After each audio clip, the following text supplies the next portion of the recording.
کبھی سوچا ہے ایک ایسے بادشاہ کے بارے میں جس کی حکومت صرف انسانوں پر نہیں بلکہ ہواؤں، جانوروں اور یہاں تک کہ اندیکھے جنات پر بھی قائم تھی؟ ایک ایسا حکمران جس کے ایک اشارے پر ہوائیں اپنا رخ بدل لیتی تھیں، پرندے جس کے لیے جاسوسی کرتے تھے اور جنات جس کے خوف سے سمندر کی گہرائیوں میں بھی کانپتے تھے۔ جی ہاں، یہ کوئی کہانی نہیں، یہ تاریخ کی ایک ناقابل یقین حقیقت ہے۔ لیکن اصل سوال تو یہ ہے کہ اتنی عظیم سلطنت کے مالک کی موت کا راز ایک چھوٹی سی معمولی سی مخلوق نے کیسے کھول دیا؟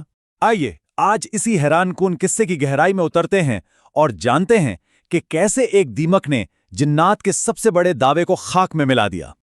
تو جناب، یہ قصہ ہے اللہ کے نبی اور ایک عظیم بادشاہ حضرت سلیمان علیہ السلام کا۔ اپنے والد حضرت داؤد علیہ السلام کے بعد جب انہیں حکومت ملی تو انہوں نے اللہ تعالیٰ سے ایک ایسی دعا مانگی جو نہ ان سے پہلے کسی نے مانگی اور نہ ان کے بعد کوئی مانگ سکا۔ اور اللہ تعالیٰ نے ان کی یہ دعا قبول فرمائی، ایسی قبول فرمائی کہ انہیں وہ طاقتیں عطا ہوئیں جن کا آج کے دور میں کوئی تصور بھی نہیں کر سکتا۔ یہ تاریخ کی سب سے منفرد اور بے مثال بادشاہت تھی۔ تو سوال یہ پیدا ہوتا ہے کہ وہ طاقتیں تھیں کیا؟ مطلب ایسی کیا خاص بات تھی ان کی حکومت میں؟ بات یہ ہے کہ حضرت سلیمان کی حکومت صرف زمین کے ایک ٹکڑے یا انسانوں تک محدود نہیں تھی، بلکہ کائنات کی بڑی بڑی قوتیں ان کے تابع تھیں۔ آپ یوں سمجھیں کہ ہوا ان کی ذاتی سواری تھی، ان کے تخت کو اٹھا کر اڑتی تھی اور مہینوں کا سفر دنوں میں بلکہ گھنٹوں میں طے ہو جاتا تھا۔ پرندوں کی فوج ان کے وفادار پیغام رسان تھے، اور جنات وہ تو ان کی ایسی سپر نیچرل ورک فورس تھے جو وہ کام کر سکتے تھے جو انسانوں کے لیے ناممکن تھے۔ جی ہاں، جنات ان کی سب سے بڑی افرادی قوت تھے۔ سمندر کی تہہ میں غوطے لگا کر قیمتی موتی نکال لانا یا پھر پہاڑوں کو تراش کر بڑے بڑے محل اور قلعے کھڑے کر دینا، یہ سب ان کے بائیں ہاتھ کا کھیل تھا۔ اور حکم کی نافرمانی، اس کا تو سوال ہی پیدا نہیں ہوتا تھا۔ جو جن سرکشی کرتا فوراً زنجیروں میں جکڑ دیا جاتا۔ اتنی طاقت، اتنی بڑی سلطنت کسی کو بھی مغرور بنا سکتی ہے نا؟ لیکن حضرت سلیمان علیہ السلام کا معاملہ بالکل الگ تھا۔ ان کی طاقت جتنی بڑی تھی، ان کی عاجزی اور حکمت اس سے بھی کہیں زیادہ تھی۔ وہ ایک انصاف پسند اور رحم دل حکمران تھے۔ اس کی سب سے خوبصورت مثال وہ چیونٹی والا واقعہ ہے۔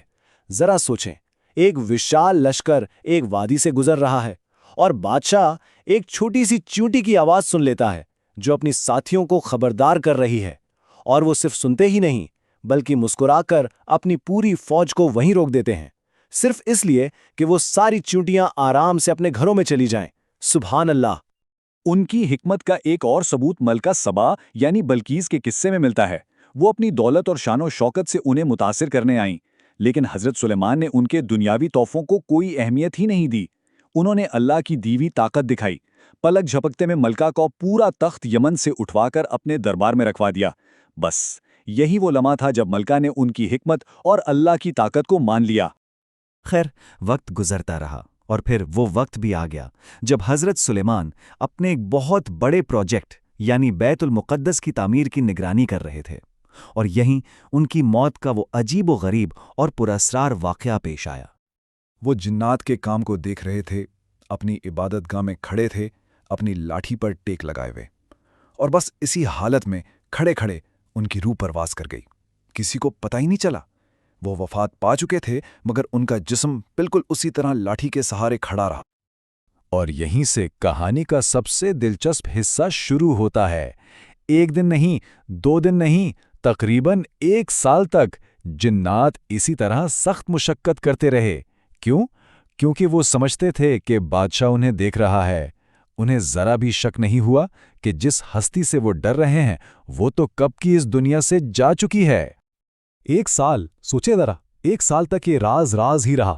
طاقتور جنات ایک بے جان جسم سے خوف کھاتے رہے۔ پھر اللہ نے اس بڑے راز سے پردہ اٹھانے کے لیے اپنی ایک سب سے چھوٹی اور کمزور مخلوق کو چنا۔ ہوا یہ کہ ایک دیمک نے اللہ کے حکم سے اس لکڑی کی لاٹھی کو اندر ہی اندر سے کھانا شروع کر دیا۔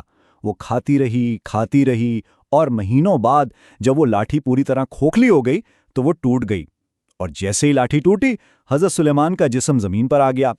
تب اس وقت جنات پر یہ حقیقت کھلی کہ وہ تو 1 سال سے ایک بے جان جسم کے خوف میں قید تھے۔ اس ایک واقعے نے جنات کا سارا غرور اور سارا بھرم توڑ دیا۔ وہ جو خود کو پوشیدہ چیزوں کا عالم سمجھتے تھے، ان پر یہ ثابت ہو گیا کہ وہ غیب کا علم نہیں رکھتے۔ غیب یعنی وہ حقیقتیں جو مخلوق سے چھپی ہوئی ہیں، ان کا علم صرف اور صرف اللہ کے پاس ہے۔ تو حضرت سلیمان کی زندگی اور موت کے اس حیرت انگیز قصے سے ہمیں کیا سبق ملتا ہے؟ اس سے ہم طاقت، عاجزی اور ایمان کے بارے میں کیا سیکھ سکتے ہیں؟ یہ سوال بہت اہم ہے، کیونکہ یہ صرف ایک تاریخی کہانی نہیں ہے، اس میں ہمارے لیے، آج کے دور کے لیے بہت گہری نصیحتیں چھپی ہوئی ہیں۔ دیکھیں، سب سے پہلی بات تو یہ ہے کہ دنیا کی بڑی سے بڑی طاقت بھی عارضی ہے، ہمیشہ نہیں رہتی۔ دوسری بات، اپنی طاقت پر غرور کرنا بہت بڑی بیوقوفی ہے۔ تیسرا، غیب کا علم کسی مخلوق کے پاس نہیں، صرف اور صرف اللہ تعالیٰ کے پاس ہے۔ اور شاید سب سے اہم سبق کہ اللہ جب چاہے تو اپنی سب سے چھوٹی مخلوق سے بھی سب سے بڑا سچ ظاہر کر سکتا ہے۔ اور آخر میں بس یہی کہ وہ ہستی جس کے حکم سے ہوائیں چلا کرتی تھیں، اس کے بے جان جسم کو زمین پر لانے کے لیے اللہ نے ایک معمولی سی دیمک کو چن لیا۔ یہ ہمیں یاد دلاتا ہے کہ اصل طاقت، اصل علم اور اصل بادشاہت صرف اور صرف ایک اللہ کی ہے۔